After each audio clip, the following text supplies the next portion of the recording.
Victorum Gaming fans and SPQR fans. We're back. We got another video in our series covering the different hero talents for the game.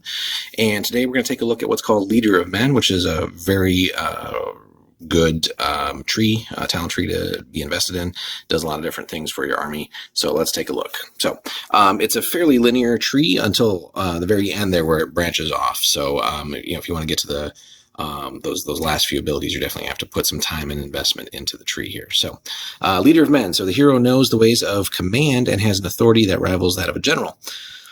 Followers instinctively obey his commands even in the heat of battle, and the mere presence of this hero can mean the difference between victory and defeat, as his well-led, highly disciplined force smashes into an enemy that's disorganized and for whom every member thinks only of himself. So we have voice of command, loyal, bodyguard, motivation, and then we have some options where we can go on to inspire and elevate, or battlefield control if we want to max out the tree there. Okay, so we start off with voice of command, and it is a passive ability here, and the majority of the tree here, so these three abilities are passive. Motivation is going to require a skill, and then inspire and elevate is actually specifically for campaign play. So if you're not playing a campaign, you don't really have to worry about it. But voice of command is pretty ubiquitous. You see a lot of the special characters have it too.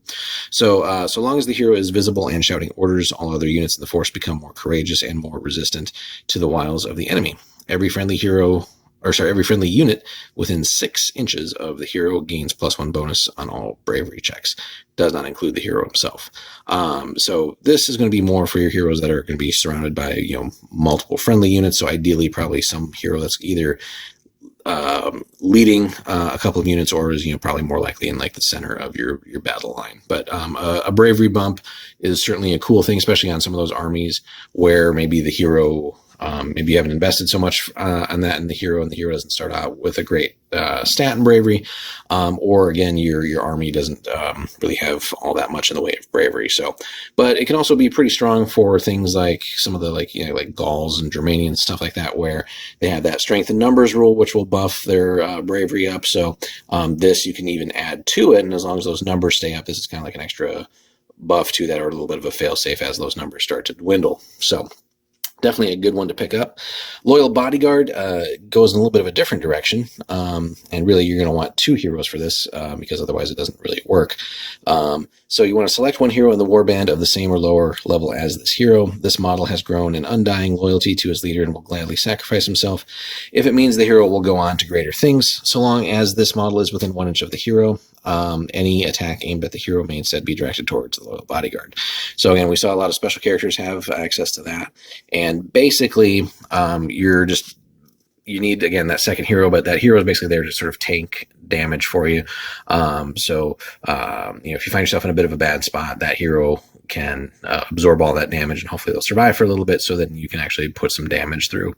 Sort of a way of going about that too is instead of viewing that extra hero as sacrificial, you want to maybe go all defensive with that hero so that they can just take as much damage as possible, and then kind of go all offense with your main hero there and let them do the work. So but again, does require the investment of 2 heroes here, and then obviously going to the second level in this talent tree. But again, just a passive ability, so no requirements there. Then we go on to motivation. This is the last before the sort of the fork in the road here. This one does require at least bravery +2 or higher. Again, pretty much most heroes come standard with that. I think there might be a few that don't, but worth looking at here. So, and this one does require a special action. So, feeling the flow of battle, the hero projects his presence where it's most needed, motivating followers to excel. So with this talent, the hero may choose any unit of minions within 12 that hasn't acted yet. That unit may perform 3 actions in this phase rather than 2. So really what it is it allows you the ability to use like a horn upgrade, which lets you do a 3rd action once per game. This basically will let you do that for a unit, assuming again it hasn't activated yet, each turn. Again, obviously you're giving up one of your hero's actions to do that, but sometimes a 3rd action for a whole unit is going to be way more effective than maybe what your hero could accomplish by him or herself. So certainly it's a really strong ability to get to. And again, just obviously if you're taking more actions throughout the course of the game, obviously you should be able to do more with that, whether it's getting more movement, more attacks, things like that. So you're just having more opportunities than your opponent. So certainly a really great ability to get to. Highly recommended there. All right, then we come to the fork in the road. So Inspire and Elevate is really, again, just for campaign play, but certainly an interesting thing strategy-wise to look at. No requirements. After a battle in which the hero's warband gained victory, choose one minion in the force who also survived and didn't fail a will to fight check. The warband spends 25 denarii, and then this minion makes a bravery check with no modifiers of any sort applied. If it succeeds, he's immediately made into a level 1 hero. So again, pretty cool. You probably don't want to do this on a minion that has crappy bravery, but basically this is a way to sort of farm out and sort of have like a little hero factory for cheap, rather than paying 50 points or more to start off and build up a level 1 hero. And when you make them into a hero, obviously, then you get to pick two. You get to go through the whole process of as if you had created a hero. So for campaign play, certainly interesting way to go about, again, sort of farming extra heroes. Again, assuming you pass your check. So certainly worth giving a look there. And you can build up multiple heroes on the cheap compared to your adversaries. Then the last ability is a monster as far as text is concerned. So that one's called Battlefield Control. It is passive, and there's basically several different facets to it. So the hero has studied his tactics well and knows when to launch a suicidal assault and when discretion is the better part of valor. A warband with this hero in it is never forced to take will to fight checks. Instead, all units may voluntarily fail a will to fight check and thus retreat at any time after 25% or more casualties have been taken, rounding down. Alternately, will to fight checks can be ignored altogether, with the warband fighting to the last man if necessary. As soon as the hero is removed from as a casualty, however, will to fight checks are made as normal.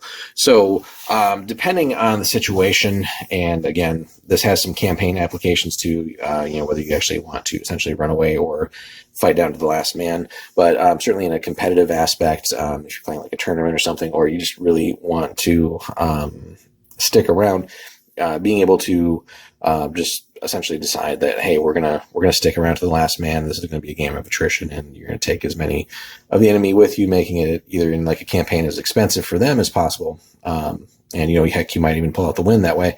Whereas otherwise you might have been forced to run off of a bad will to fight check or something.